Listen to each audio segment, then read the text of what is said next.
চরিতামৃত মধ্যলীলার দ্বাদশ পরিচ্ছেদ। এখানে আমরা দ্বাদশ পরিচ্ছেদে মহাপ্রভু ভক্তদের নিয়ে গুন্ডিচা মন্দির মার্জন করেছিলেন। সেই গুন্ডিচা মন্দির মার্জন লীলা আমরা শ্রবণ করব। গুন্ডিচা মন্দির মার্জন লীলা মানে হচ্ছে আমাদের হৃদয় মন্দির মার্জন করা। গুন্ডিচা মন্দির মার্জন করলে জগন্নাথ সেখানে অবস্থান করেন। আমাদের হৃদয় মন্দির যদি মার্জনা করব তাহলে ভগবান এসে সেই হৃদয় মন্দিরে এসে স্থাপিত হবেন। এই জন্য গুন্ডিচা মন্দির মার্জন লীলা খুবই মাহাত্ম্যপূর্ণ। চৈতন্য মহাপ্রভু নিজের হাতে মন্দির মার্জন করেছেন। স্বয়ং ভগবান হওয়া সত্ত্বেও ভক্ত হিসেবে কি করে হৃদয় মন্দির মার্জনা করতে হয় সেটা উনি নিজে আচরণ করে শিক্ষা দিলেন। আপনি আচরি ধর্ম জীবেরে শিখায়, আপনে না কইলে ধর্ম শিখানো না যায়, এই তো সিদ্ধান্ত গীতা ভাগবতে গায়। হৃদয় মন্দির মার্জন করা দরকার।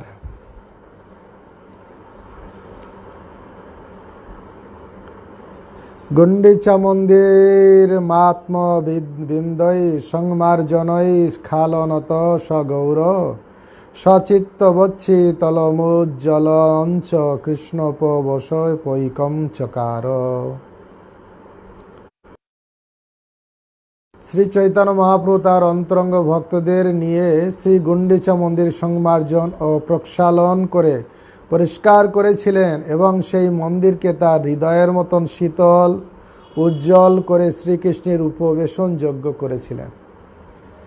হৃদয়ে যদি নোংরা থাকে সেখানে বসে না ভগবান। যেমন মন্দির অপরিষ্কার থাকলে ভগবানের সেটা বাসযোগ্য নয়, ঠিক সেরকম আমাদের হৃদয় মন্দির যখন অপরিষ্কার থাকে সেখানে ভগবান এসে বিরাজমান হন না। তো এখানে তাই বলছেন যে মন্দির এত সুন্দর করে যেমন হৃদয়ের মতন শীতল উজ্জ্বল করে কৃষ্ণের উপবেশন যোগ্য করে তুলেছিলেন।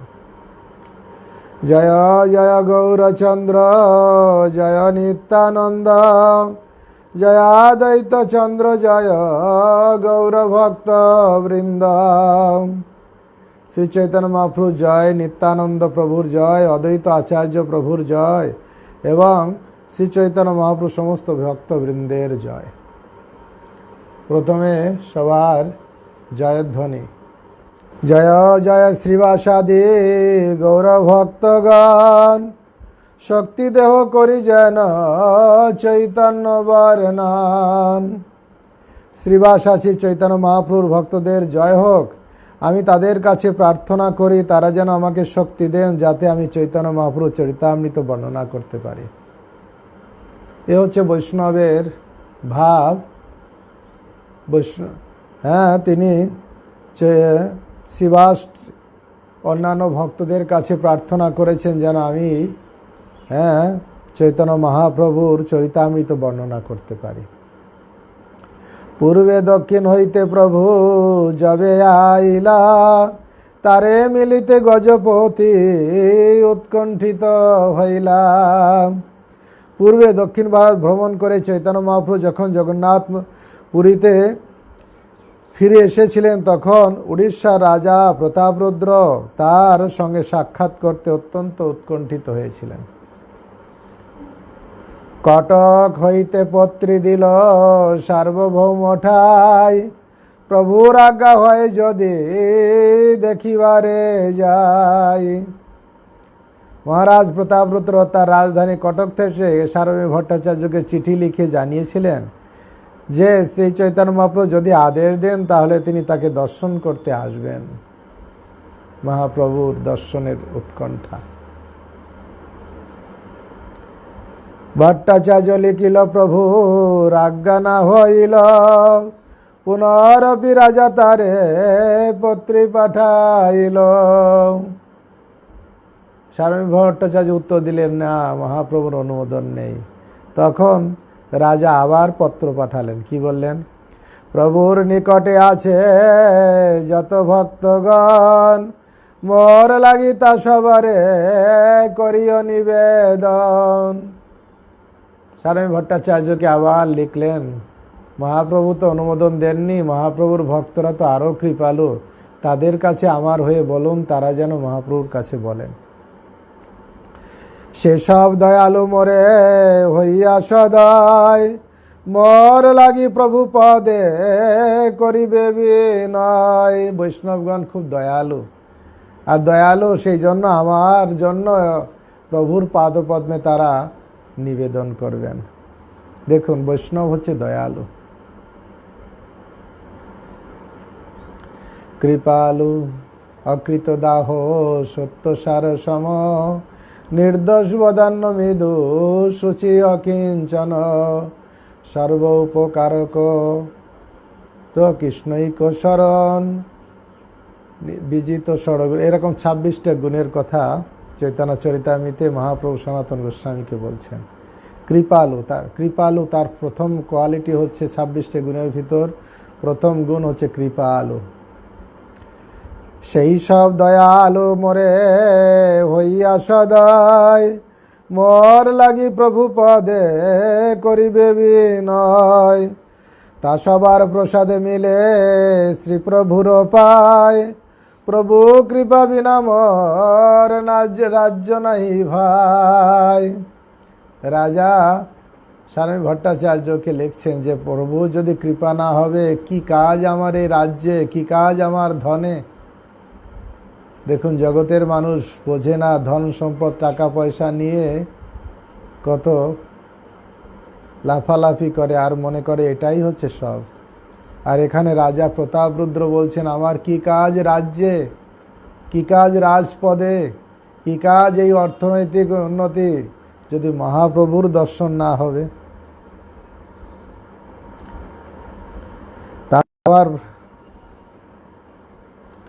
তা সবার প্রসাদে মিলে শ্রী প্রভুর পায়, প্রভু কৃপা বিনা মোর লাজ্য নাহি ভাই।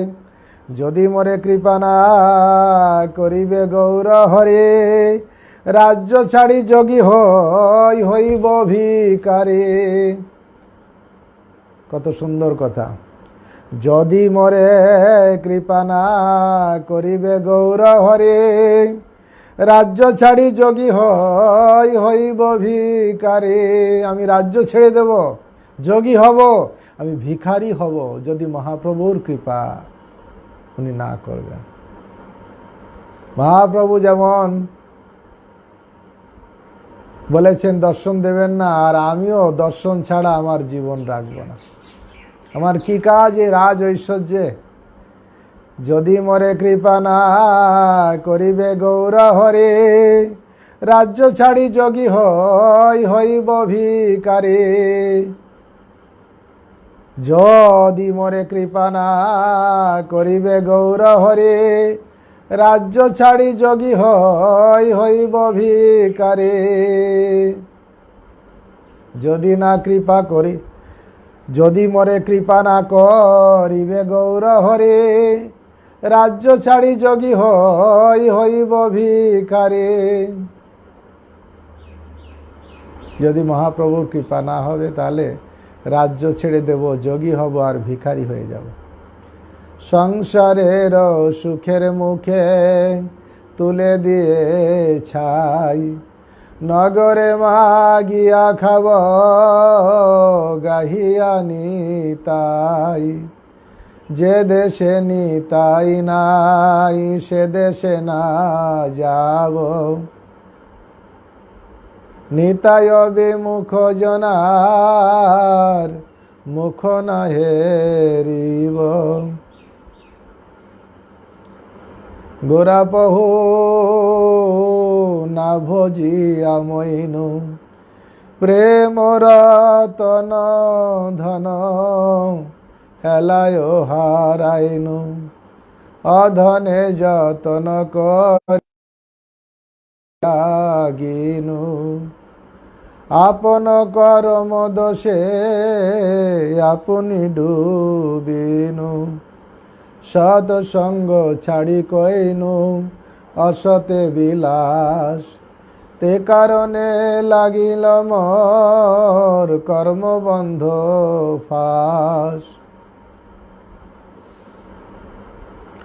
ভট্টাচার্য পত্রী দেখি চিন্তিত হইয়া ভক্তগণ পাশ গেলা এই পত্রী লইয়া। স্বামী ভট্টাচার্য চিঠিটি পেয়ে চিন্তিত হয়ে চিঠিটি নিয়ে ভক্তদের কাছে গেলেন। কার চিঠি ছিল?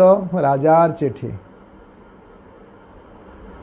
যদি কৃপা না করিবে গৌর হরে, রাজ্য ছাড়ি যোগী হইব ভিখারি। চিঠি লিখেছেন স্বামী ভট্টাচার্যের কাছে, যদি প্রভু কৃপা না করবেন আমি রাজ্য ছেড়ে যাব, ভিখারি হয়ে যাব। কি কাজ রাজ্যে, কি কাজ উচ্চ পদে, আমার কোনো দরকার নেই যদি মহাপ্রভুর কৃপা না হবে। তখন স্বামী ভট্টাচার্য চিন্তিত হয়ে গেলেন, আরে এটা লোক দেখানো নয়। আমার মতন যারা অধম ব্যক্তি তারা অনেক সময় দৈন্যতা মানুষকে একটু দেখানোর জন্য বলে, হ্যাঁ আমি খুব অধম, আদমি খুব অধম, এই না হলে এই হবে না। রাজা প্রতাপরুদ্র সেই রকম কপট ব্যক্তি ছিলেন না, যেটা বলছিলেন হৃদয় থেকে। আর তাই শুনেই স্বামী ভট্টাচার্যের বড় ভয় হয়ে গেল। তখন সেই চিঠি নিয়ে সব ভক্তদের কাছে দেখালে, দেখো দেখো রাজার কি মহাপ্রভুর দর্শনের ব্যাকুলতা।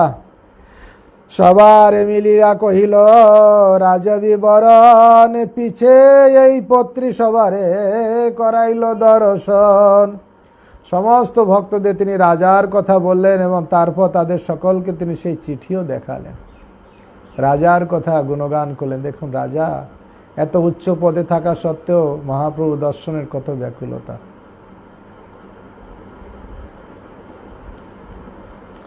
যিনি ইন্দ্রদুম্ন রাজা ছিলেন তিনি রাজা প্রতাপরুদ্র রূপে এসেছেন।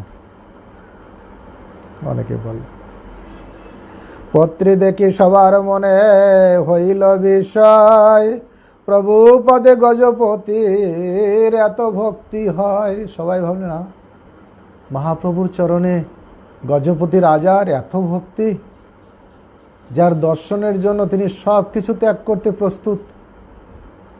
সেই চিঠিটি পড়ে চৈতন্য মহাপ্রভুর পাদপদ্মে মহারাজ প্রতাপরুদ্রের এত ভক্তি দেখে তারা সকলে অত্যন্ত বিস্মিত হলেন।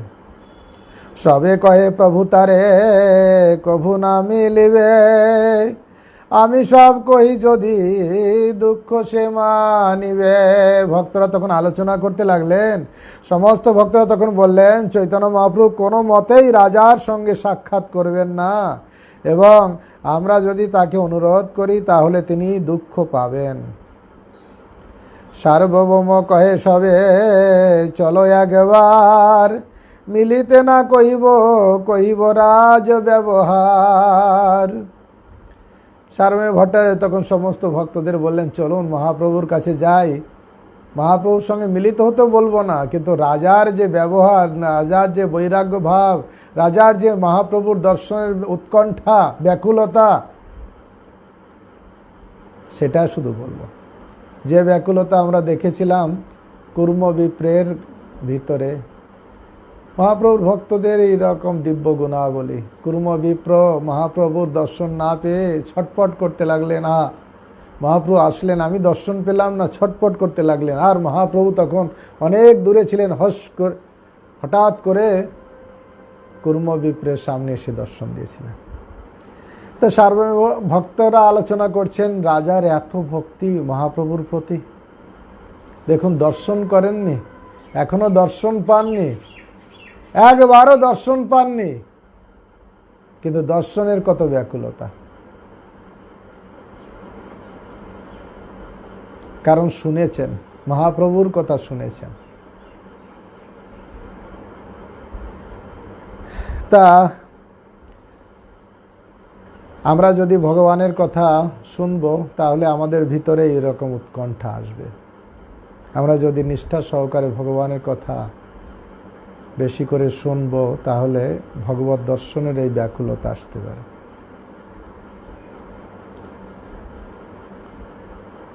এত বলে সবে গেলা মহাপ্রভুর স্থানে, কহিতে উন্মুখ সবে না কহে বচনে। সবাই গিয়েছে মহাপ্রভুর কাছে, বলতে চাইছে কিন্তু আবার ভয়ে বলতেও পারছে না। প্রভু কয়ে কি কহিতে সবার আগমন, দেখিয়ে কহিতে চাও না কহ কি কারণ। তখন চৈতন্য মহাপ্রভু বললেন, তোমরা সকলে আমাকে কি বলতে এসেছো? তোমাদের দেখে মনে হচ্ছে যেন তোমরা কিছু বলতে চাও, অথচ কিছু বলছো না কেন?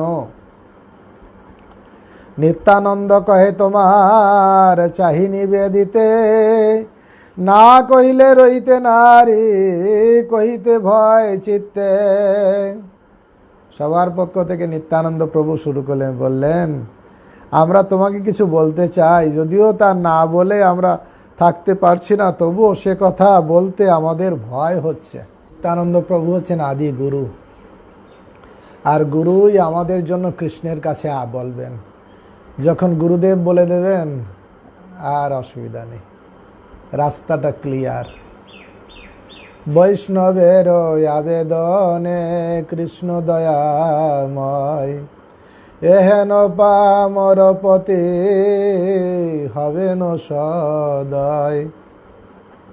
আমি পামর, কিন্তু আমার প্রতিও কৃষ্ণ সদয় হবেন যদি আমার জন্য গুরুদেব কৃষ্ণের কাছে বলবেন।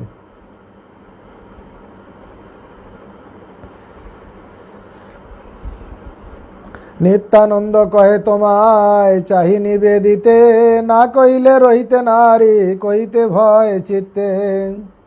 যজ্ঞাযোগ্য তোমার সব চাহি নিবেদিতে, তোমা না মিলিলে রাজা চাহে যোগী হইতে।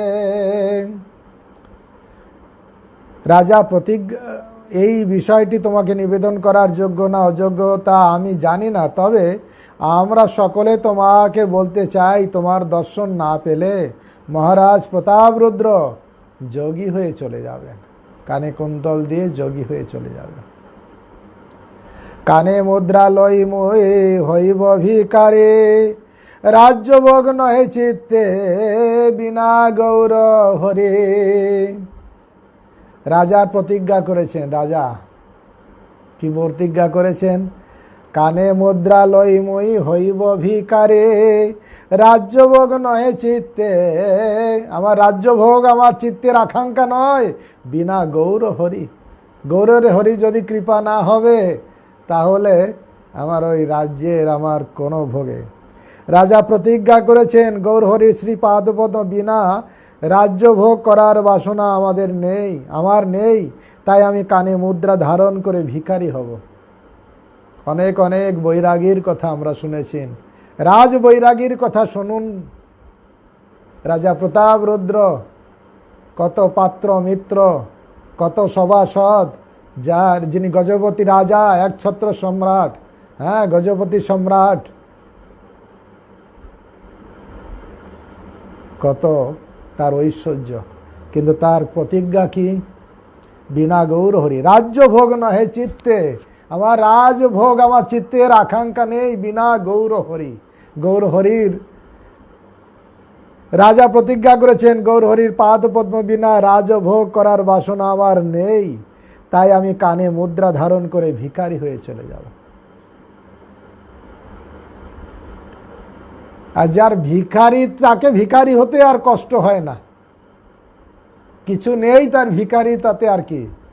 যিনি রাজা, তিনি যদি মহাপ্রভুর বিরহে দর্শনের লালসায় দর্শন না পেয়ে যদি বৈরাগী হতে চায়, সেটা জগতে দৃষ্টান্ত স্বরূপ। আর এটা লোক দেখানো নয়, কোনো জোর জুলুম নয়, জোর করে আমি রাজা আমি ধরে নিয়ে আসো, এর নয়। মহাপ্রভু দর্শন দেবেন না, তাই তার প্রতিজ্ঞা, সে ভিখারি হয়ে যাবে, সে যোগী হয়ে যাবে। হ্যাঁ, প্রভুপাদ তাৎপর্য আমরা একটু পড়ি। ভারতবর্ষে এখনও পাশ্চাত্য দেশের বেদেদের মতন এক শ্রেণীর পেশাদারী ভিক্ষুক দেখা যায়। তারা কিছু জাদুবিদ্যা জানে, তাদের পেশা হচ্ছে কখনো অনুনয় বিনয় করা বা কখনো ভয় দেখিয়ে দাঁড়ে দাঁড়ে গিয়ে ভিক্ষা করা। এদের বলা হয় কান কাটা যোগী, কেন এরা কানে হাতির দাঁতের তৈরি এক প্রকার বালা পরে থাকে। চৈতন্য মহাপ্রভু দর্শন না পেয়ে মহারাজ প্রতাপরুদ্র এত বিষণ্ণ হয়ে পড়েছিলেন যে তিনি একজন যোগী হয়ে যেতে মনস্থ করেছিলেন। সাধারণ মানুষ মনে করে যে যোগীর কানের হাতির দাঁতের মুদ্রা থাকা আবশ্যক, কিন্তু এটি প্রকৃত যোগীর কোনো লক্ষণ নয়। মহারাজ প্রতাপরুদ্র মনে করেছিলেন যে যোগী হতে হলে কানে এই ধরনের মুদ্রা ধারণ করতে হয়, কিন্তু ওনার ঐকান্তিকতা যে সব কিছু ছেড়ে চলে যাবে। দেখি বসে মুখচন্দ্র নয়ন ভরিয়া, ধরি বসে পাদ পদ্ম হৃদয়ে তুলিয়া। কত ব্যাকুলতা! কবে আমার নয়ন ভরে সেই মুখচন্দ্র দর্শন করব। হরি বলবো আর মদন মোহন হেরিব গো, এই রূপেতে ব্রজের পথে চলিব গো। যাব গো ব্রজেন্দ্রপুর, হব গোপী পায়ের নুপুর, নুপুর হয়ে রুনু জুনু বাজিব গো।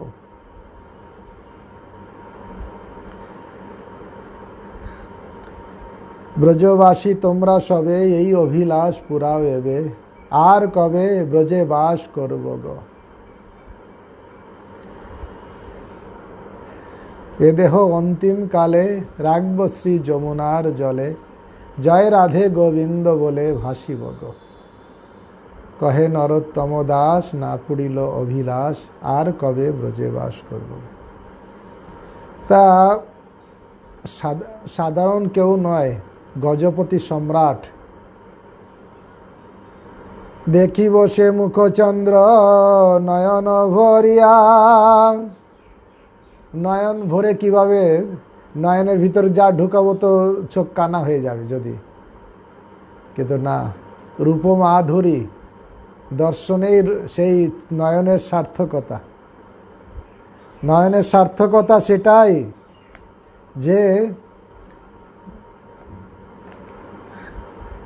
নয়নের সার্থকতা হচ্ছে সেটাই যেখানে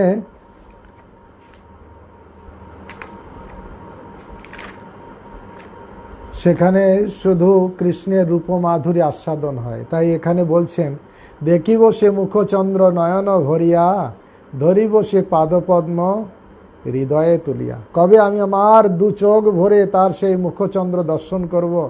কবে আমি সেই পাদপদ্ম আমার হৃদয়ে ধারণ করব? যদ্যপি শুনিয়া প্রভুর কমল হয় মন, তথাপি বাহিরে কহে নিষ্ঠুর বচন। শুনলেন যে রাজার ভাব, যে কি মুখচন্দ্র দর্শন করতে চায়, পাদপদ্ম হৃদয়ে ধারণ করতে চায়, এ শুনে মহাপ্রভুর মন নরম হলো। কিন্তু যেহেতু উনি সন্ন্যাসী, তিনি জগতে আদর্শ দৃষ্টান্ত স্থাপন করতে এসেছেন, জগৎকে শিক্ষা দিতে এসেছেন, তাই বলছেন, যদ্যপি শুনিয়া প্রভুর কমল হয় মন, তথাপি বাহিরে কহে নিষ্ঠুর বচন। তোমা সবার ইচ্ছা এই আমারে লইয়া, রাজাকে মিলইয়া কটকেতে গিয়া। তোমাদের সবার ইচ্ছা, সে কথা শুনে চৈতন্য মহাপ্রভু মন যদিও কোমল হয়েছিল, কিন্তু তবুও বাইরে তিনি নিষ্ঠুর ভাব দেখিয়ে বলেছিলেন, আমি বুঝতে পারছি তোমাদের সকলের ইচ্ছা যে আমাকে কটকে নিয়ে গিয়ে রাজার সঙ্গে সাক্ষাৎ করাও।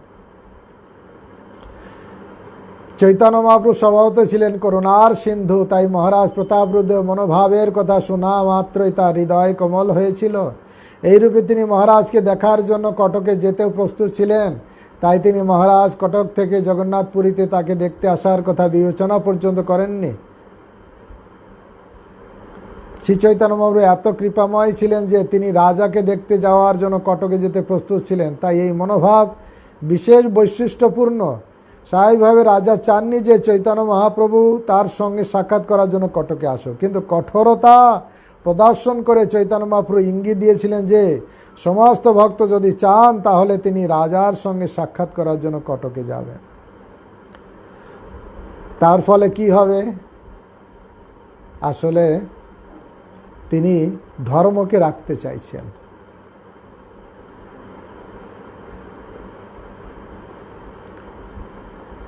পরমার্থ থাকুক লোকে করিবে নিন্দন, লোকের দামোদর করিবে ভৎসন। পরমার্থ আমার তো চলে যাবে, সন্ন্যাসী যে ধর্ম, রাজার দর্শন দিতে গেলে সন্ন্যাসী ধর্ম চলে যাবে, আর লোকেরা নিন্দা মন্দ করবে। লোকেরা কি, আমার সঙ্গে যে দামোদর পণ্ডিত আছে সে তো আমাকে ভৎসনা করবে। তোমা সবার আজ্ঞায় আমি নামিলি রাজারে, দামোদর কহে যাবে মিলি তবে তারে। আমার পরমার্থ সাধনের কথা থাক, লোকে আমার নিন্দা করবে, আর লোকের কেন কথা, দামোদরই আমাকে ভৎসনা করবে। তোমাদের সকলের অনুরোধ সত্ত্বেও আমি রাজার সঙ্গে সাক্ষাৎ করব না, তবে দামোদর যদি বলে তাহলে আমি তার সঙ্গে সাক্ষাৎ করতে পারি। পরমার্থ বিচারে যারা ত্যাগী তাদের জন্য একটা আচরণ আছে। পরমার্থ বিচারে সন্ন্যাসীর পক্ষে ভোগী লোকদের সঙ্গে, বিশেষ করে রাজদর্শন দোষাবহ, সেই রাজা তো কথাই নেই, সন্ন্যাসীর অল্প দোষ দেখলেই লোকে নিন্দা করে। লোকনিন্দা পরিত্যাগের একটু তাৎপর্য আছে। জগতের ধর্ম প্রচারী সন্ন্যাসীর কাজ। লোকেরা যদি কোনো সন্ন্যাসী নিন্দা করে তাহলে তার প্রচার কার্য ফলপ্রসূ হবে না। শ্রী চৈতন্য মহাপ্রভু লোকনিন্দার ব্যাপারে বিশেষভাবে সচেতন ছিলেন, যাতে তার প্রচার কার্য ব্যাহত না হয়। সেই সময় দামোদর পণ্ডিত সেখানে উপস্থিত ছিলেন। দামোদর পণ্ডিত ছিলেন চৈতন্য মহাপ্রভু অত্যন্ত বিশ্বস্ত, খুবই নীতিপরায়ণ ভক্ত। চৈতন্য মহাপ্রভুর আচরণে কোনো রকম অসামঞ্জস্য দেখলে তিনি চৈতন্য মহাপ্রভুর পদমর্যাদার কথা বিবেচনা না করে তাকে ভৎসনা করতেন। এ তার প্রেমের ভাব। দামোদর কহে তুমি স্বতন্ত্র ঈশ্বর, কর্তব্য কর্ত সব তোমার গোচর। আমি কোন ক্ষুদ্র জীবী তোমাকে বিধি দিব, আপনি মিলিবে তারে তাহাও দেখিব। রাজা তোমাকে স্নেহ করে, তুমি স্নেহবশ, তার স্নেহ করাবে তার তোমার তোমাকে অত্যন্ত স্নেহ করেন আর তুমি স্নেহের বশ, অতএব তার স্নেহেই তাকে তোমার পাদপদ্ম স্পর্শ দান করাবে। এখন না হলো একদিন না একদিন তার যে প্রেম, সেই প্রেমের তুমি বশীভূত, তাকে তুমি দর্শন দেবেই দেবে, একদিন সে দর্শন পাবেই পাবে, দামোদর বলে দিলেন। অর্থাৎ মনের যদি ব্যাকুলতা থাকে, বাধা বিঘ্ন, সামাজিকতা যা কিছু থাকে, সব কিছু একদিন টুটে যাবে, আর একদিন ঠিক ভগবত দর্শন হবে। হৃদয়ের ভাব, যার নিষ্কপট ভাব থাকবে ভগবানকে লাভ করার, ভগবানকে দর্শন করার, তাহলে সে একদিন না একদিন সে দর্শন পাবেই।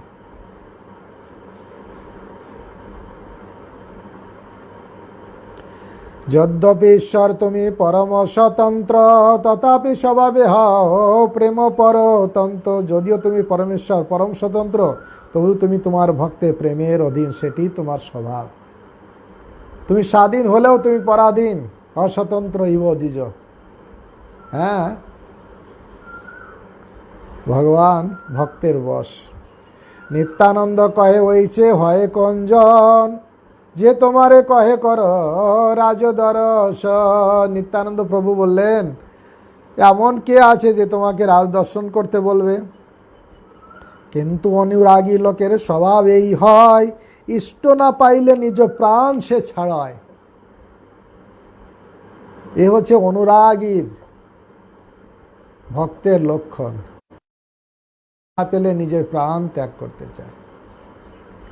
মরিব মরিব সখী নিশ্চয় মরিব, কানু হেন গুণনিধি কোথা গেলে পাব। আমি কানুর বিরহে আমি মরিব, নিশ্চিত মরিব, মরিলে বাঁধিয়া রেখো তমালেরও ডালে। আর আমার অঙ্গে কৃষ্ণ নাম লিখে দিও। তমাল কালো কৃষ্ণ কালো তমাল ভালোবাসি। রাধারানী কৃষ্ণের বিরহে বলছেন এখানে, তাই নিত্যানন্দ প্রভু বলছেন, কিন্তু অনুরাগী লোকের, যারা ভক্ত কিন্তু অনুরাগী লোকের স্বভাব এক হয়, ইষ্ট না পাইলে নিজ প্রাণ সে ছাড়ায়। কিন্তু অনুরাগী মানুষের স্বভাব হচ্ছে, তার ইষ্পিত বস্তু না পেলে তার প্রাণ পর্যন্ত ত্যাগ করতে পারে। তার প্রমাণ এখানে কবিরাজ, যাজ্ঞিক ব্রাহ্মণে সব তাহাতে প্রমাণ, কৃষ্ণ লাগি পতি আগে ছাড়িলেন প্রাণ। যাজ্ঞিক ব্রাহ্মণীরা তার একটি সুন্দর প্রমাণ, তারা শ্রীকৃষ্ণের জন্য তাদের পতিদের সম্মুখে প্রাণ ত্যাগ করেছিলেন। যেসব পতি তাকে বাধা দিয়ে যেতে দেয়নি, ভগবানের জন্য প্রসাদ নিয়ে নিবেদন করার জন্য যাজ্ঞিক ব্রাহ্মণরা উৎকণ্ঠিত হয়ে ছুটে চলে যাচ্ছিলেন, যেসব পত্নীরা যে তাদেরকে আটকালেন, পতিরা তাদের পত্নীদের আটকালেন, সেই সব পত্নীরা তার পতির সামনেই দেহত্যাগ করেছেন।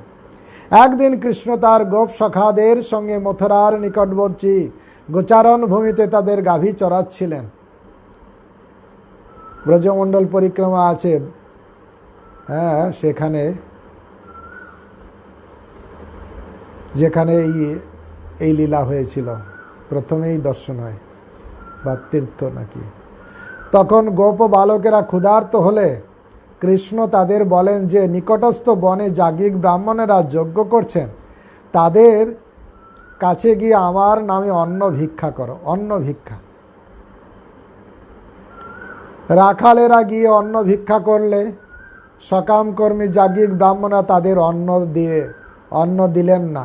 কিন্তু ব্রাহ্মণপতিরা কৃষ্ণের প্রতি স্বাভাবিক অনুরাগবশত রাখালদের সেই আবেদন শুনে তাদের পতিদের যজ্ঞ পরিত্যাগ করে শ্রীকৃষ্ণকে অন্ন দেওয়ার জন্য অনেক লাঞ্ছনা স্বীকার করলেন।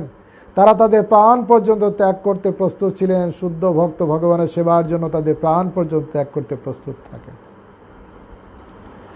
খণ্ড খণ্ড হয় দেহ, যায় যদি প্রাণ, তবুও বদনে না ছাড়িব হরি নাম। হরিদাসকে যখন 22 বাজারে বেত্রাঘাত করছিলেন, হরিনাম ছাড়, হরিনাম ছাড়, মুসলমান হয়ে কেন হিন্দুদের নাম করছিস, ছাড়। হরিদাস কি বললেন? খণ্ড খণ্ড হয় দেহ, যায় যদি প্রাণ, তবুও বদনে না ছাড়িব হরি নাম। তো এখানে যাজ্ঞিক ব্রাহ্মণীরা তারা কৃষ্ণকে তারা আগে দেখেনি, কৃষ্ণের নাম শুনেছে, কৃষ্ণের কথা শুনেছে, কৃষ্ণের প্রতি তাদের প্রেম হয়েছে। কৃষ্ণ শ্রীদাম সুদাম বসুদাম তাদেরকে পাঠিয়েছে, আমরা ক্ষুধার্ত, যাজ্ঞিক ব্রাহ্মণরা যজ্ঞ করছে, ওখান থেকে কিছু ভিক্ষা করে নিয়ে আসো। যাজ্ঞিক ব্রাহ্মণদের কাছে ভিক্ষা চেয়েছে। বেদজ্ঞ ব্রাহ্মণ, ওং সাহা কত শাস্ত্র জানে, কত যজ্ঞ করছে, কিন্তু যজ্ঞের যে আরাধ্য যজ্ঞ বই বিষ্ণু স্বয়ং ভগবান কৃষ্ণ, তিনি এসেছেন, তারা ভুলে গেছে। না না না, আমরা এখন যজ্ঞ করছি, ওইসব খাবার টাবার দিতে পারবো না, যাও চলে যাও। চলে বড় জ্ঞান থাকলে যে ভগবানকে পাওয়া যাবে তা নয়। যাজ্ঞিক ব্রাহ্মণরা যজ্ঞটজ্ঞ, হ্যাঁ, ভাগবতে খুব তাৎপর্যে প্রভুপাদ লিখেছেন, তারা কৃষ্ণকে চিনতে পারলো না, কৃষ্ণের কথা শুনেও তাদের প্রতি সেবা ভাব হলো না, তারা দিল না, ফিরে গেল ছিদাম সুদাম বসুদাম।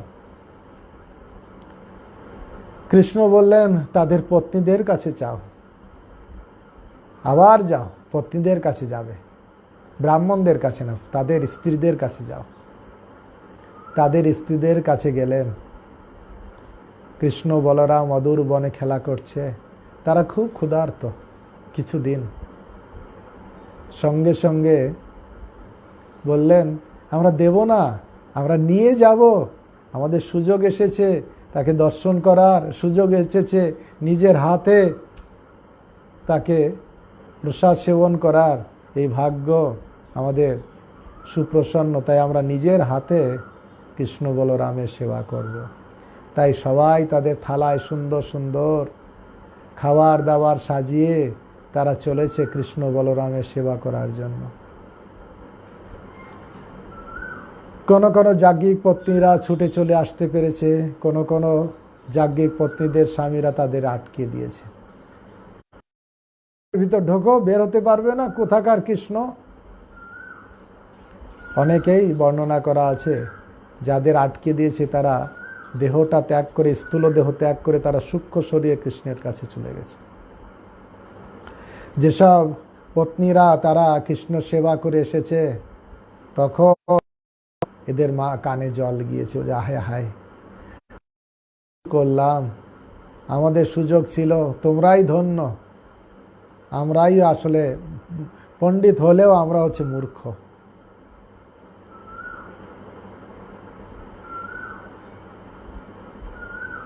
নয়নানন্দ বলছেন, বেদ বিদ্যা দুই কিছুই না জানত, যেজন গৌরাঙ্গ জানে সার। নয়নানন্দ ভনে সেই তো সকলই জানে, সর্বসিদ্ধি করতলে তার।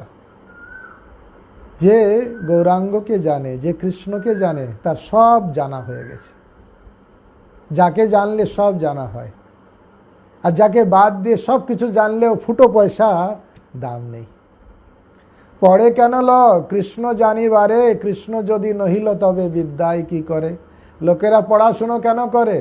কৃষ্ণকে জানার জন্য। আর পড়াশোনা করে যদি কৃষ্ণই বাদ পড়ে গেল, পড়িয়া শুনিয়া লোক গেল ছাড়ে খারে, কৃষ্ণ মহোৎসব বঞ্চিল তাহারে।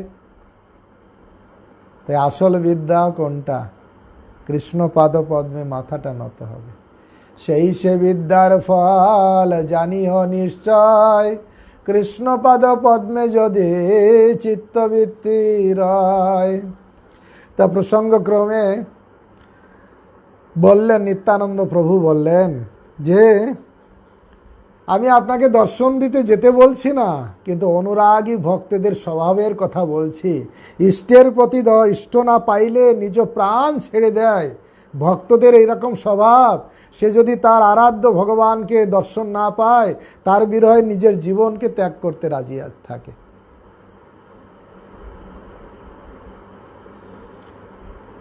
মরিব মরিব সখী নিশ্চয়ই মরিব, কানু হেন গুণনিধি কোথা গেলে পাব। আমি নিশ্চয়ই কানুর জন্য মরব, মরব হে সখী, অবশ্যই মরব। কানুর মতো গুণনিধি আমি কোথায় গেলে পাব? যেখানে পাবো আমি সেখানে চলে যাব। তাই বলছেন, ইষ্ট না পাইলে নিজ প্রাণ সে ছাড়য়। যাজ্ঞিক ব্রাহ্মণী সব তাহাতে প্রমাণ, কৃষ্ণ লাগি পতি আগে ছাড়িলেন প্রাণ। এটা নিত্যানন্দ প্রভু মহাপ্রভুকে বললেন যে আপনাকে আমি দর্শন দিতে যেতে বলছি না। কে বলবে আপনাকে দর্শন দিতে যেতে? আপনি সন্ন্যাসী, কিন্তু ভক্তের স্বভাবের কথা জাস্ট আপনাকে বললাম। কিন্তু আমার একটা যুক্তি আছে। নিত্যানন্দ প্রভু তখন মহাপ্রভুকে বললেন, আমার একটা যুক্তি আছে। এক যুক্তি আছে, যদি করো অবধান, তুমি না মিলিলেও তারে রহে তার প্রাণ। এক বহির্বাস যদি দেহ কৃপা করি, তাহা পাইয়া প্রাণ রাখে তোমার আশা ধরি। নিত্যানন্দ প্রভু তখন মহাপ্রভুকে একটি প্রস্তাব বিবেচনা করতে বলেন। তুমি তার সঙ্গে সাক্ষাৎ না করলেও যদি তাকে কৃপা করে তুমি তোমার একটি বহির্বাস, একটু বস্ত্র তুমি তাকে দান করো, তাহলে হয়তো ভবিষ্যতে তোমার সাক্ষাৎ লাভের আশায় রাজা প্রাণ ধারণ করবে। সেই বস্ত্রটাকে বুকে জড়িয়ে ধরে কিছু আশার সঞ্চয় করবে। দেখুন নিত্যানন্দ প্রভু মহাপ্রভুকে বলছেন। মহাপ্রভু এতে রাজি হয়েছেন। নিত্যানন্দ প্রভু অত্যন্ত বিচক্ষণতা সহকারে প্রস্তাব করেছিলেন যে চৈতন্য মহাপ্রভু যদি তার বহির্বাস রাজাকে দেন, তাহলে মহাপ্রভুর পক্ষে রাজাকে দর্শন সম্ভব না হলেও রাজা কিছুটা আশ্বস্ত হবেন। রাজা চৈতন্য মহাপ্রভুকে দর্শন করাবার জন্য অত্যন্ত উৎকণ্ঠিত হয়েছিলেন, কিন্তু চৈতন্য মহাপ্রভুর পক্ষে তার সঙ্গে সাক্ষাৎ করা সম্ভব ছিল না। সেই সমস্যা সমাধান করার জন্য নিত্যানন্দ প্রভু এই প্রস্তাব করেছিলেন, যাতে রাজা বুঝতে পারেন যে তার প্রতি চৈতন্য মহাপ্রভুর কৃপা রয়েছে এবং ভবিষ্যতে তার অভিলাষ পূর্ণ হতে পারে। এই আশায় রাজাও প্রাণ ধারণ করতে পারবেন। প্রভু কয়, তুমি সব পরম বিদ্বান, যেই ভালো হয় সেই করো সমাধান। মহাপ্রভু বললেন, তোমরা সকলে পরম বিদ্বান, তোমরা যা ইচ্ছা করবে আমি তাই মেনে নেব। অর্থাৎ মহাপ্রভু স্বীকৃতি দিলেন, ঠিক আছে আমার একটা বহির্বাস নিয়ে যাও, যে রাজাকে দাও। আর রাজা সেই বহির্বাস গ্রহণ করে আশ্বস্ত হলো। না, দেখুন প্রাণ ত্যাগ করার মহাপ্রভু নিত্যানন্দ প্রভু ওনারা ভাবছেন, হ্যাঁ ইষ্টর বিরহে এটা হতে পারে। রাজার কপট ভাব নয়। পাষাণে কুটিব মাথা অনলে পশিব, গৌরাঙ্গ গুণের নিধি কোথা গেলে পাব। আমি পাষাণে কুটিব মাথা, অনলে পশিব। আমার মাথা পাষাণে মানে আঘাত করে করে আমি চূর্ণ বিচূর্ণ করে দেব, অথবা আগুনে প্রবেশ করব। আমি তাও আমার পক্ষে সহ্য, কিন্তু গৌরাঙ্গের গুণের নিধি তার বিরহ আমি সহ্য করতে পারছি না। পাষাণে কুটিব মাথায় অনলে পশিব, গৌরাঙ্গ গুণের নিধি কোথা গেলে পাব। কাহা মোর স্বরূপ রূপ কাহা কবিরাজ, একাকালে কোথা গেলা গোরা নটরাজ। পাষাণে কুটিব মাথা অনলে পশিব, গৌরাঙ্গ গুণের নিধি কোথা গেলে পাব। বৈষ্ণবের বিরহে, গৌরাঙ্গের বিরহে নরোত্তম দাস ঠাকুর গান লিখছেন, বিরহ দাস। সেসব সঙ্গীর সঙ্গে যে কইল বিলাস, সে সঙ্গ না পাইয়া কান্দে নরোত্তম দাস। হরিদাস আদি বলি মহোৎসব আদি করি, না হেরিনু সে সুখ বিলাস। কিমে ওর দুঃখের কথা জনম গুয়াইনু বৃথা, ধিক ধিক নরোত্তম দাস। সেসব সঙ্গীর, তাই প্রভু কহে তুমি সব পরম। তবে নিত্যানন্দ গোসাই গোবিন্দের পাশ, মাগিয়া লইল প্রভুর এক বহির্বাস। তখন নিত্যানন্দ প্রভু গোবিন্দকে বললেন, মহাপ্রভু সেবক, মহাপ্রভুর একটা বহির্বাস দাও। গোবিন্দ একটা বহির্বাস দিলেন, নিত্যানন্দ প্রভু সেটা নিয়ে গেলেন। সেই বহির্বাস সার্বভৌম পাশ দিল, সার্বভৌম সেই বস্ত্র রাজাকে পাঠালো। সেই বহির্বাসটি নিত্যানন্দ প্রভু সার্বভৌম ভট্টাচার্যকে দিলেন। সার্বভৌম ভট্টাচার্য সেই বস্ত্রটি রাজার কাছে পাঠালেন। বস্ত্র পাইয়া রাজার হইল আনন্দিত মন, প্রভুরূপ প্রভুরূপ করি করে বস্ত্রের পূজন। সেই বহির্বাসটি পেয়ে রাজা অত্যন্ত আনন্দিত হলেন। সেটিকে চৈতন্য মহাপ্রভুর থেকে অভিন্ন জ্ঞানে পূজা করতে লাগলেন। এটি একটি বৈদিক সিদ্ধান্ত, যেখানে যেহেতু পরমেশ্বর ভগবান পরম তত্ত্ব, তাই তার সঙ্গে সম্পর্কিত সবই তার থেকে অভিন্ন। মহারাজ প্রতাপরুদ্র চৈতন্য মহাপ্রভুর প্রতি অত্যন্ত অনুরক্ত ছিলেন। যদিও তিনি মহাপ্রভুকে দর্শন করতে পারেননি, কিন্তু তবুও তিনি ভগবত ভক্তির চরম সিদ্ধান্ত হৃদয়ঙ্গম করেছিলেন। স্বামী ভট্টাচার্যের কাছ থেকে সেই বহির্বাসটি পাওয়া মাত্রই চৈতন্য মহাপ্রভুকে যেভাবে আগ্রহ সহকারে পূজা করবেন বলে মনে করেছিলেন, চৈতন্য মহাপ্রভু দ্বারা প্রদত্ত সেই বহির্বাসটিও মহাপ্রভু সেইভাবে অভিন্ন জ্ঞানে তিনি সেটি পূজা করতে শুরু করেছিলেন। ভগবানের পরিধেয় বসন ভূষণ সজ্জা পাদুকা ইত্যাদি ভগবানের প্রয়োজনীয় সমস্ত বস্তুই শ্রী বলদেবের কলা, শেষরূপী বিষ্ণুর প্রকাশ। অতএব ভগবানের বসন ভগবান থেকে অভিন্ন, ভগবানের সঙ্গে সম্পর্কিত সবই আরাধ্য। যস্য দেবী পরাভক্তি যথা দেবে তথা গুরু তৎসৈব কথিত হর্তা প্রকাশন্তে মহাত্মনা। খুব সুন্দর শ্বেতস্ব উপনিষদের একটা শ্লোক দিয়েছেন। পরমেশ্বর ভগবানের যার পরাভক্তি রয়েছে, আবার ভগবানের প্রতি তার যেরকম ভক্তি রয়েছে, তার গুরুদেবের প্রতিও তেমনই শুদ্ধ ভক্তি রয়েছে। দেখুন, ভগবানের কৃপা, শুধু ভগবানের প্রতি ভক্তি থাকলে হবে না। এখানে প্রভুপাদ তাৎপর্য বলছেন, ভগবানের প্রতি যেমন ভক্তি, গুরুদেবের প্রতি তেমনই ভক্তি রয়েছে। সেই মহাত্মার কাছে, তিনি হচ্ছেন মহাত্মা, সেই মহাত্মার কাছে সমস্ত বৈদিক জ্ঞানের মর্ম আপনা থেকেই প্রকাশিত হয়ে যায়, সব প্রকাশিত হয়। দিব্য জ্ঞান হৃদয়ে প্রকাশিত।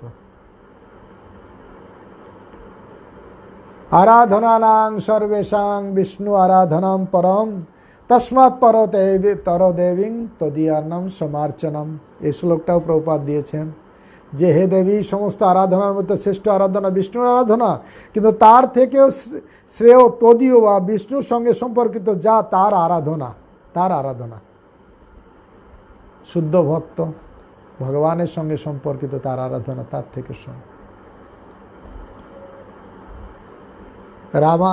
এইটা হলো নিত্যানন্দ প্রভু তাকে এই পর্যন্ত আনলেন, বহির্বাস পর্যন্ত দিলেন। স্বামী ভট্টাচার্য বললেন, নাকচ করে দিলেন। নিত্যানন্দ প্রভু ভক্তদের নিয়ে বললেন, মাত্র দর্শন দেননি, শুধু বহির্বাসটা দিয়েছেন। এরপরে আবার রামানন্দ রায় যখন দক্ষিণ থেকে এসেছেন তাকেও ধরেছেন। রাজা প্রতাপরুদ্র, আপনি সব মহাপ্রভুর সেবা করুন, আর আপনার রাজকার্যে থাকা অবস্থায় যা টাকা পাচ্ছেন সব টাকা আমি পরিবারের জন্য দেব, আপনি নিশ্চিন্তে মহাপ্রভু সেবা করুন। কিন্তু আমার জন্য একটা অনুরোধ, শুধু আমি যদি একটু দর্শন হয়। রামানন্দ রায় যাবে দক্ষিণ হইতে আইলা, প্রভু সঙ্গে রহিতে রাজাকে নিবেদিলা। তবে রাজা সন্তোষে তাহারে আজ্ঞা দিলা, আপনি মিলন লাগি সাধিতে লাগিলা। রামানন্দ রায় যখন মহারাজ প্রতাপরুদ্রকে সেই অনুরোধ করলেন যে আমি মহাপ্রভু সেবা করতে চাই, তখন রাজা পরম সন্তোষে তাকে অনুমতি দিলেন। রাজা তাকে অনুরোধ করলেন যে তিনি যেন চৈতন্য মহাপ্রভুর সঙ্গে তার সাক্ষাৎ করিয়ে দেন, এই কাজটা যেন তিনি একটু করেন।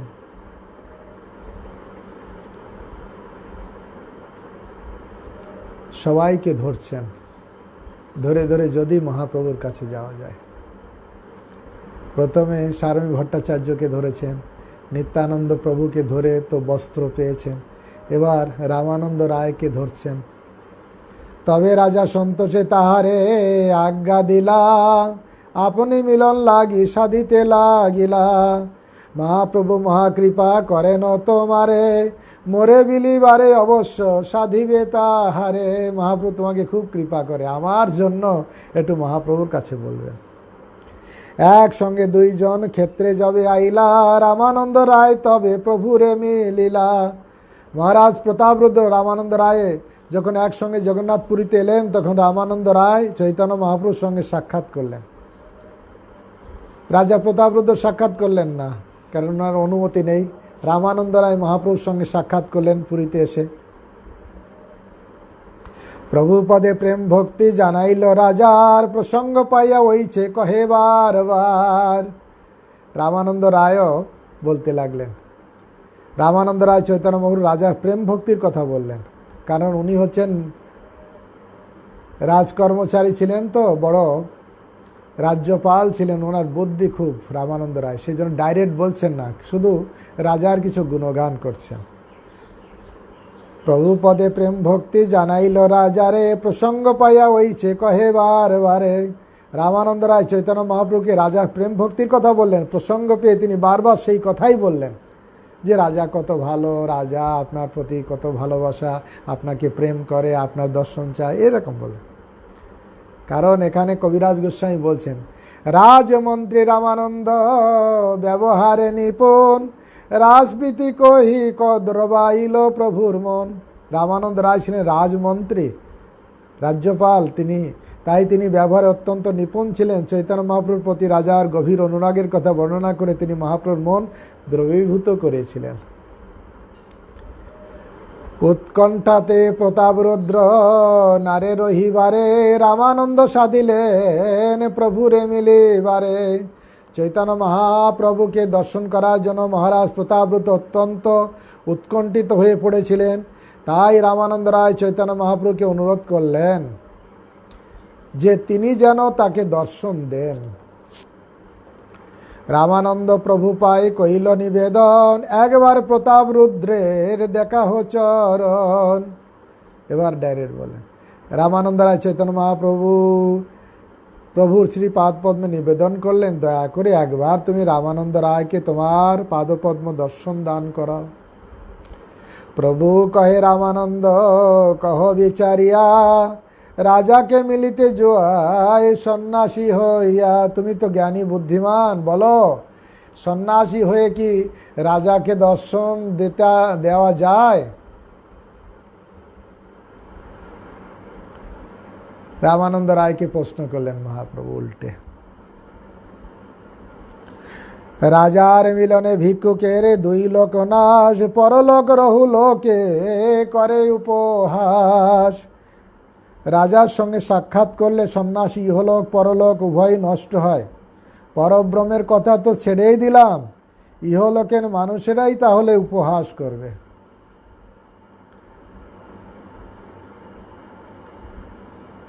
মহাপ্রভু বললেন, রামানন্দ রায় কি বললেন? রামানন্দ কহে, তুমি ঈশ্বর স্বতন্ত্র, কারে তোমার ভয়, তুমি নহে পরতন্ত্র।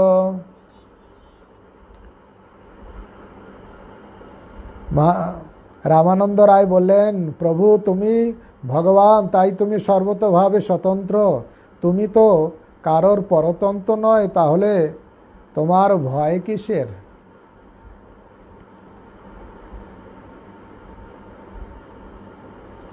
প্রভু কয়ে, আমি মনুষ্য আশ্রমে সন্ন্যাসী,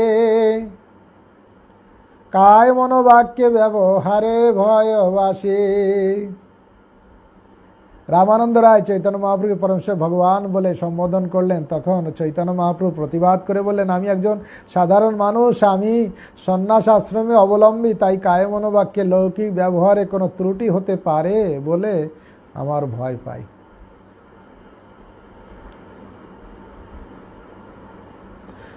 এখানে সুন্দর বলছেন, শুক্ল বস্তে মসিবিন্দু জইছেন আলোকায়, সন্ন্যাসীর অল্পদ সর্বলোকে গায়। সাদা কাপড়ে যেমন কালির দাগ লুকায় না, তেমনি সন্ন্যাসীর আচরণ অল্প দেখলেই লোকেরা তার নিন্দাবন্ধ করে। রায়ে কহে, কত পাপীর করিয়াছ অব্যাহতে, ঈশ্বর সেবক তোমার ভক্ত গজ প্রতি। তুমি কত অধপতিদের উদ্ধার করেছ, যাকে সামনে পেয়েছ তাকে কৃপা করেছ।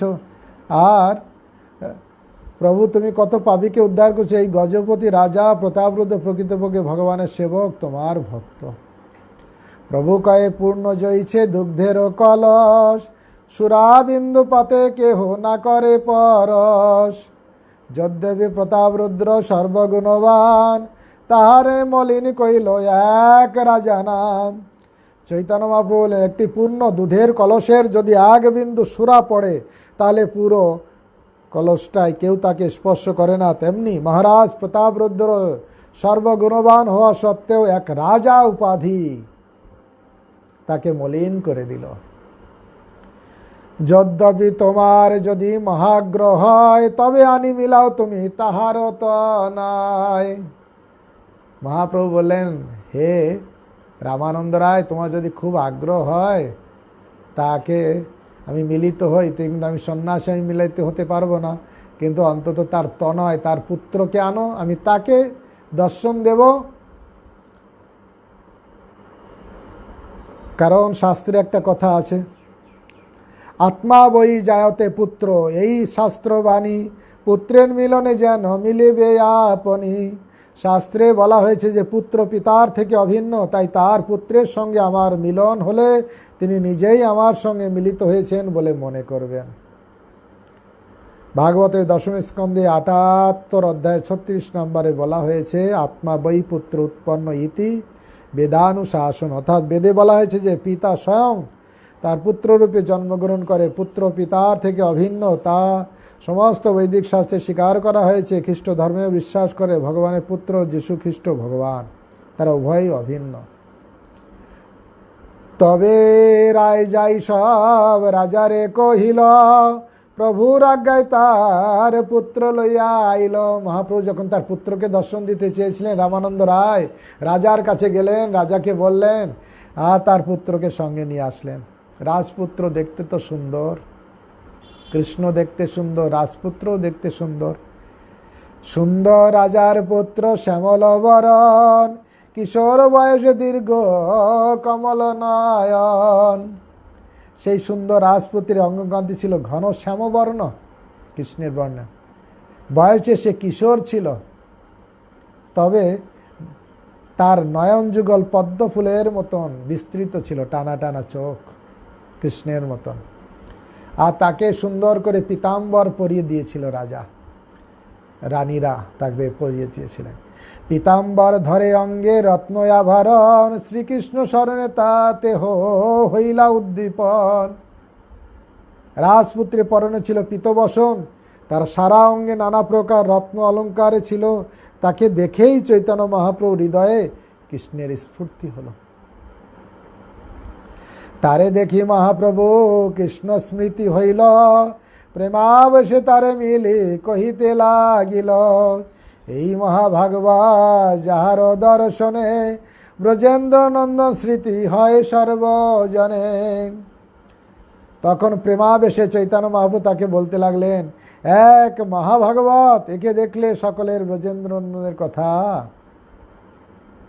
স্মরণ হয়।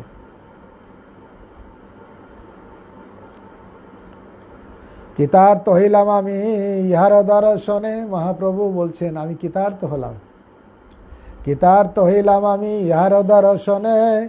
এত বলি পুনঃ তারে কইল আলিঙ্গনে।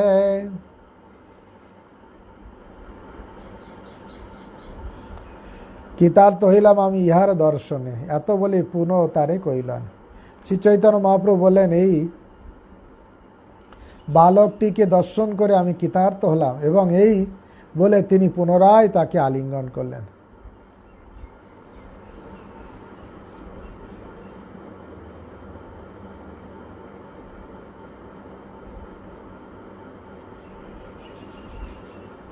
প্রভু স্পর্শে রাজপুত্রের হইল প্রেমাবেশ, সেদকম্প শ্রু স্তম্ভ পুলক বিবেশ। মহাপ্রভু যখন আলিঙ্গন করেছে, সঙ্গে সঙ্গে সেই পুত্রের কি হলো, তার অঙ্গে শ্বেত কম্প অশ্রু পুলক আদি সব। দেখুন অহতুকি কৃপা। কৃষ্ণ কৃষ্ণ কহে নাচে করয়ে রোদন, তার ভাগ্য দেখি শ্লাঘা করে ভক্তগণ। কৃষ্ণ কৃষ্ণ বলে সে তখন নাচতে লাগলো, রোদন করতে লাগলো। তার সৌভাগ্য দেখে ভক্তরা তার গুণগান করতে লাগলেন। মহাপ্রভু তাকে আলিঙ্গন করেছে, তার হৃদয়ে প্রেম হয়েছে, হ্যাঁ, সে অশ্রু কম্প পুলক হচ্ছে সব, আর কৃষ্ণ কৃষ্ণ বলছেন, ক্রন্দন করছেন, অর্থাৎ প্রেম হয়ে গেছে। আর তার ভাগ্যের কথা সবাই বলতে লাগলেন। তবে মহাপ্রভু তারে ধৈর্য করাইল, নিত্য আসি আমায় মিলিও এই আজ্ঞা দিল। তাকে দেখে মহাপ্রভুর ভালো লেগেছে, আর বলেন, প্রত্যেক দিন এসে তুমি আমাকে দর্শন দিও, এখানে এসো। বিদায় হইয়া রায় আইল রাজপুত্র লইয়া, রাজা সুখ পাইল পুত্রের চেষ্টা দেখিয়া। রামানন্দ রায় যখন সেই পুত্রকে নিয়ে রাজার কাছে আসলেন, রাজা তো পুরীতে এসেছেন, রাজার কাছে দিলেন। আর সেই পুত্রকে দেখে রাজার পুত্রের চেষ্টা দেখে মহা সুখ হলো। পুত্রের আলিঙ্গন করি প্রেমাবিষ্ট হইলা, সাক্ষাৎ পরশ যেন মহাপ্রভুর পাইলা। রাজা প্রতাপরুদ্র সেই পুত্রকে আলিঙ্গন করেছে, যে পুত্রকে মহাপ্রভু আলিঙ্গন করেছে, সেই পুত্রকে রাজা আলিঙ্গন করে মনে হচ্ছে যেন আমি মহাপ্রভুর আলিঙ্গন পেয়েছি। মহাপ্রভুর পুত্রে আলিঙ্গন করি প্রেমাবিষ্ট হইলা, সাক্ষাৎ পরশ যেন মহাপ্রভু পাইলা। সেই হইতে ভাগ্যবান রাজার নন্দন, প্রভু ভক্তগণের মধ্যে হইলা একজন। সেই ভাগ্যে মহাপ্রভু তাকে আলিঙ্গন করেছে, সেই ভাগ্যে তখন থেকে সেই ভাগ্যবান রাজকুমার চৈতন্য মহাপ্রভু ভক্তদের মধ্যে একজন বলে পরিগণিত হলো। যৎকারুণ্য কটাক্ষ বৈভবতা। এই মতো মহাপ্রভুর ভক্তগণ সঙ্গে নিরন্তর ক্রীড়া করে সংকীর্তন রঙ্গে। আচার্যাদি ভক্ত করে প্রভুর নিমন্ত্রণ, তাহা তাহা ভিক্ষা করে লইয়া ভক্তগণ। এই মতো নানা রঙ্গে দিন কত গেল, জগন্নাথের রথযাত্রা নিকটে আইল। এইভাবে লীলা করতে করতে সংকীর্তন, বিভিন্ন বাড়িতে মহাপ্রভু প্রসাদ পাচ্ছেন, ভক্তরা ডেকে প্রসাদ পাচ্ছেন, এই করতে করতে রথের সময় এসে গেল।